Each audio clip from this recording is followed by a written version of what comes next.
اللہ پاک نے اپنے بندوں کی ہدایت کے لیے دنیا میں ہزاروں نبی و رسول بھیجے۔ الگ الگ قوموں کی طرف الگ الگ زمانوں میں الگ الگ نبی تشریف لائے۔ ان نبیوں کو اللہ پاک نے ایک خاص کمال عطا فرمایا جسے معجزہ کہا جاتا ہے۔ ان سبھی نبیوں رسولوں کو دیکھ کر یا کہیں ان کی ہدایت اور نصیحتوں کو سن کر لوگ الگ الگ زمانے میں کافی لوگ ایمان لائے، اور کافی لوگ ایسے بھی تھے جو معجزہ دیکھ کر بھی ایمان نہ لائے۔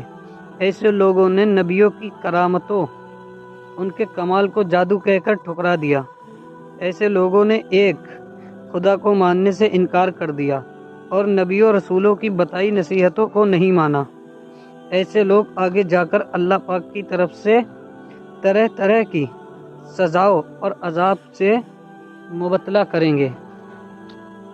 اسی طرح نبیوں و رسولوں کا سلسلہ بند ہو جانے کے بعد اللہ پاک نے اپنے جن بندوں کو اصلاح و تبلیغ کی ذمہ داریاں دیں انہیں ولی کہا جاتا ہے۔ اللہ پاک نے اپنے ان ولیوں کو بھی کچھ خاص طاقتیں عطا فرمائیں جنہیں کرامات کہا جاتا ہے۔ ضرورت پڑنے پر اللہ کے ان نیک بندوں نے اللہ کی بخشی ہوئی اس طاقت کا استعمال فرمایا۔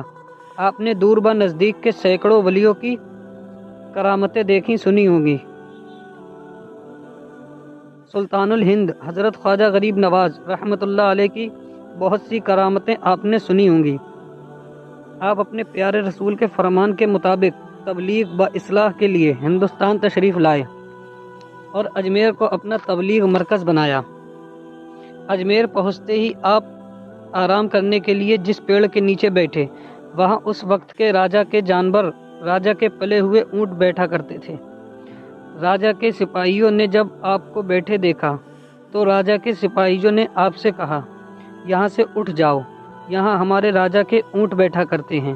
آپ حضرت خواجہ غریب نواز رحمۃ اللہ علیہ نے فرمایا، اونٹ تو کہیں اور بھی بیٹھ سکتے ہیں۔ یہ سن کر راجا کے سپاہیوں نے آپ کو تیز آواز میں اٹھنے کو کہا۔ آپ اسی وقت وہاں سے اٹھ گئے اور چل دیے۔ اگلے دن ایک عجیب سے واقعہ ہوا۔ جب راجا کے سپاہیوں نے بیٹھے اونٹ کو اپنی جگہ سے اٹھانا چاہا تو اونٹ تمام کوششوں کے باوجود نہیں اٹھے۔ یہ دیکھ کر سپاہی دنگ رہ گئے اور ساری بات اپنے راجا کو بتائی۔ راجا نے سپاہیوں کو حضرت خواجہ غریب نواز رحمۃ اللہ علیہ سے معافی مانگنے کو کہا اور کہا کہ انہیں ڈھونڈو اور ان سے معافی مانگو۔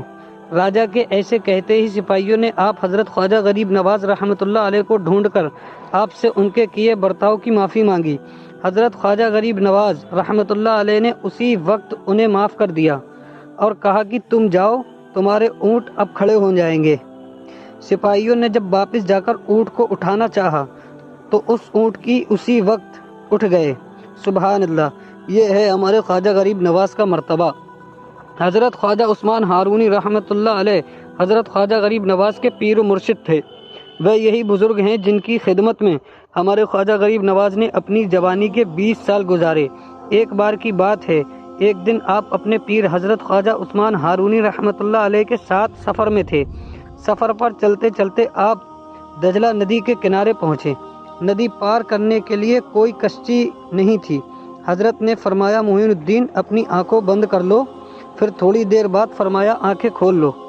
جب خواجہ غریب نواز نے اپنی آنکھیں کھولیں تو آپ دیکھتے ہیں کہ دونوں دجلہ ندی کے پار پہنچ چکے ہیں۔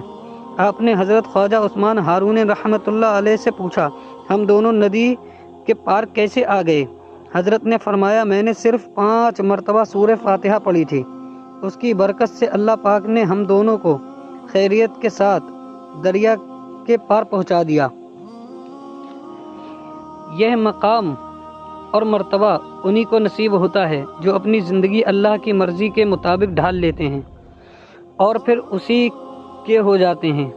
اس لیے اللہ پاک ان کی زبانوں میں ایسی تاثیر عطا فرما دیتا ہے کہ وہ جو کہتے ہیں وہ ہو جاتا ہے۔ یہ طاقت ہر کسی کو نہیں ملتی، یہ صرف اللہ کے خاص بندوں کو دی جاتی ہے۔ جس نے اپنے آپ کو اللہ کے حوالے کر دیا، سمجھو اس نے اپنی زندگی میں سب کچھ پا لیا۔ بہرحال ایسے کیسے کئی ولی اور کئی پیر پیغمبر کی کہانیاں حدیثوں میں موجود ہیں جن کے کارنامے حیران کرنے والے ہیں۔ ہم کوشش کریں گے آگے بھی ایسے ولیوں کے کرامتوں کی جانکاری آگے بھی دیتے رہیں گے۔ السلام علیکم۔